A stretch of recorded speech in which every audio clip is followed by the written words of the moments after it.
Welcome, everybody, back to the Friar Talk podcast and YouTube channel. Today, we're going to be talking about Fernando Tatis. And if you guys did not see yesterday, there was a video where he's basically robbing a home run on the Petco porch. And there were some rumors about him potentially coming back playing either center field or right field. And the rumors are definitely heating up a lot. So we talked about it a little bit last night in the live stream. Isaac wasn't there. So, Isaac, I'll let you lead it off. What are just your overall thoughts of the Padres potentially moving Fernando Tatis into the outfield for the rest of this season? I think I talked about it a little bit during the preview for the Diamondback series. I don't think in terms of moving him, I don't think you exactly get any benefits out of it, except for you can maximize the lineup with Frazier, Cronenworth, Tatis. You can have them all, and you're going to benefit from that. But from an injury standpoint, which is the main reason we're talking about this, I don't think you benefit very much. You still got to make acrobatic. He's not going to slow down. He's going to be full throttle. He's going to run into walls. That's who Fernando is. That's what he does. It's the kind of defense he plays. It's the kind of player he is. He loves the game, and he's not going to slow down for anything.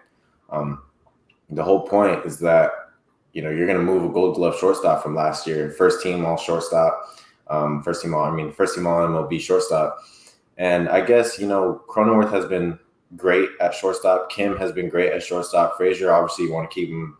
You want to keep him in the lineup wherever it is. Pham, you want to keep him in the lineup because how often he gets on. But in terms of Fernando, the reason I'm saying all this, two of his injuries have come on offense. One came at the plate, 10-day IL stint. The other came base running, another 10-day IL stint. The one that came on defense was when it was against the Reds, and he was only out for a couple days, which was nothing. I don't even remember if it was a couple days. I don't think it was, but I don't think moving him gives him any benefits. I think, he's still going to dive. He's still going to do everything possible to try and make plays out there in the outfield, and you got to cover a lot more ground out there in the outfield. You got to make a lot further throws. So I'm not opposed to it. He's a great athlete. He'll succeed wherever he plays. He's going to cover a lot of ground. He has a great arm. He has all the tools to be an amazing outfielder. Obviously, Wayne Kirby was super excited for the thought of having Grisham and Tatis out there. Two guys that are going to cover a lot of ground, possibly having, one of the fastest outfields in the whole league. But I don't think you move him just based off an injury. If you're going to move him, you're going to move him based off performance. He doesn't have much time to adapt.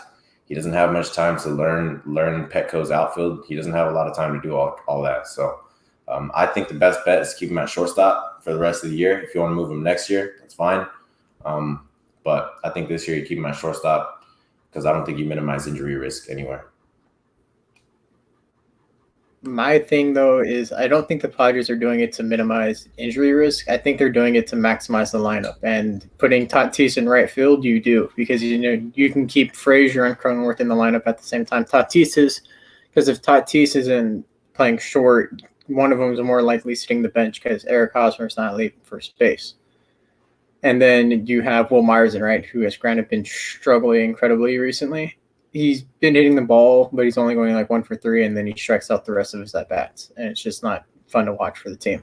And Pham is kind of struggling too, so just having both of them in the outfield is kind of putting two holes in the lineup when realistically you can only have one and then platoon Myers, Marisnik, and Pham in the other spot, and then have Tatis, and your lineup is more maximized. I like him in right field more than center. You can't take Grisham out. He's a Gold Glove. That's his area. He's established that he's a star center fielder, so you can't take him out there. Right field is kind of the area where probably the least amount of batted balls go. He has the stronger arm than Myers and Pham, so he also has to play right for that reason. And even though he has around the same injury risk because the guys run into walls, the guys make diving catches, and I feel like defensively it might be a plus because we've seen a couple of teams move the guys that have struggled in the middle infield spot and put them wherever else because they're just that athletically gifted. One example off the top of my head is that's what the Padres did with Franchi Cordero. Made a ton of errors at shortstop in the minor leagues, and they moved into outfield, and he improved instantly defensive-wise. Bat never came around, but I feel like the same thing could be done with Tatis. It is a really interesting topic because I think there's definitely pros and cons to each side of it.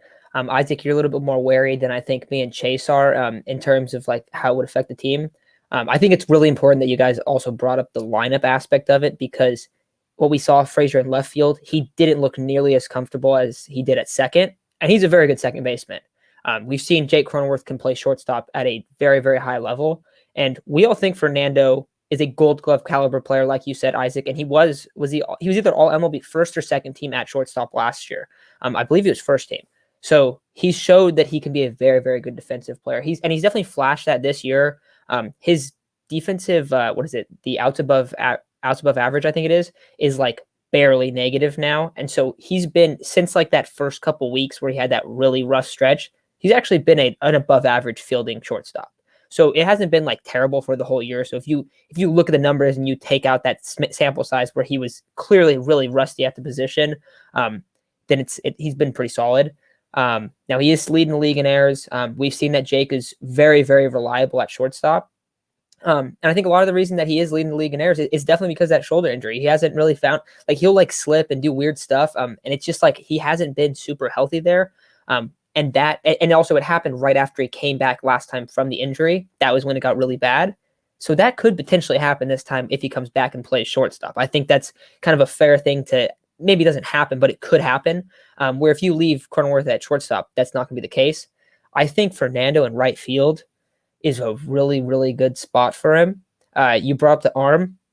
If we see Fernando play right field, we'll see guys, a guy on second base, someone hits a single into right, a one hopper. Fernando's going to take it and throw a one hopper to the plate and throw guys out pretty like on almost like a routine level, I feel like, because we've seen he did that earlier this year when he was the cutoff man. I believe it was against the Rockies. I might be wrong on the opponent, but he had a really good throw where he one hops and I think it was the hardest throw or the fastest throw all year from an infielder. So he has a cannon. He's very rangy. However, one thing I would be concerned about him playing in the outfield is the walls, because he, like you said, Isaac, he doesn't have a feel for the Padres outfield. And if you see him fly and he hits a wall where he doesn't expect it to be there, like just thinks he has a couple more steps or whatever the case is, that could potentially be a lot worse for him. Now, I think the overall wear and tear from playing shortstop to outfield is minimized, but it's hard to tell how much it's actually minimized because it's a hard thing to gauge. And like you said, I don't think he's had like a serious injury at shortstop when he was diving. I know he got hurt in spring. I don't remember if that was, I want to say that was hitting, but I'm not exactly sure. The only one I really, it was fielding, Chase? Okay. Yeah, he went to go take a backhand, and the way that the ball hit his hand, it just kind of put a little too much pressure on his shoulder, and he came out of the game afterwards. Okay, I actually remember that now. Now that you say it, I remember seeing that play. The only other one I remember is when he dove and he like winced, and you saw him like, you're like, oh, it's definitely hurting a little bit, but I don't think he came out of the game that time, and that was like maybe 2 weeks before he went out this last time. So the big question is like, how much does it minimize them? And if they think it minimizes the chance of him getting hurt a lot, then I am a lot more like pro it. I'm not really against it though, because at the end of the day, it's going to help the lineup more. But if and I think that's why he's out there shagging balls. If he's shagging balls and he's lost and he's running into the walls, they're obviously not just going to throw him out there if he doesn't have a feel for it. But it seems that, at least like from what we've heard, it does seem like he has a really good feel at the position. You saw Wayne Kirby talking about it, and he was like, yeah, put him out there. Like, you're going to see an absolute monster on the defensive side of the ball. So if that's what they think, is that he's just going to go in there and be an amazing defender, then yeah, go for it. But we're not watching him out there, shagging balls all the time. So it's a little bit hard to tell. But anything else you guys want to add? The first guy that comes to my mind that moved from, Chase brought up Franchi. First guy that comes to my mind, Mookie Betts, second baseman, goes to the outfield. Amazing outfielder. He's an athlete. He's going to be great wherever he plays. He's just, I don't think I've seen an athlete in baseball quite like this. He's amazing. Like, he covers so much ground. I guess the one thing I am scared about, like I mentioned, is his outfield awareness in terms of all the walls. I think that's kind of an underrated aspect people don't really know about. It's like, it's definitely a thing. I was a center fielder, left fielder, and not knowing where you're going is pretty scary. And if you run into a wall, Fernando runs into a wall running how fast he runs, he's done. Like I can almost, I'll guarantee that he's done. So obviously the reason you do this, you want to keep his bat in the lineup for the rest of the stretch. His defense, you know, if he plays amazing defense in the outfield, he's no question the MVP. But the whole point is you want to keep him in the lineup. You want to keep you know, that's our guy. That's our electricity. That's our superstar. You want to keep him in the lineup healthy. So I'm not like super opposed to it. I'd just rather keep him at shortstop. But if he moves, I get the move. Chase, anything you want to add or no? The only thing that I probably would add is the only other kind of unknown is how well him and Grish are going to be able to talk to each other in the outfield, because there might be a collision there. Because we saw earlier in the season there wasn't a lot between Grisham and Pham, and we kind of saw how that miscommunication really affected the defense and kind of some collisions. And both of them being so fast, they might not be able to react to each other, or Tatis might forget to call off or something because he's not used to playing the outfield, and it could lead to a collision taking out both players. That's my only other concern. Yeah, I think that's a fair point to bring up as well. But I think that's going to do it for today's segment. And if you guys are pro or you're against it or whatever the case is, comment below. Let us know what you think. Because I think there's a lot of different like reasons to be for it, to be against it. So let us know what you think. And if you aren't already subscribed and you guys want Padres content daily, you like our stuff, make sure to subscribe as well. We are getting pretty close to 1,000, which is an exciting thing. So that's going to do it for today's segment.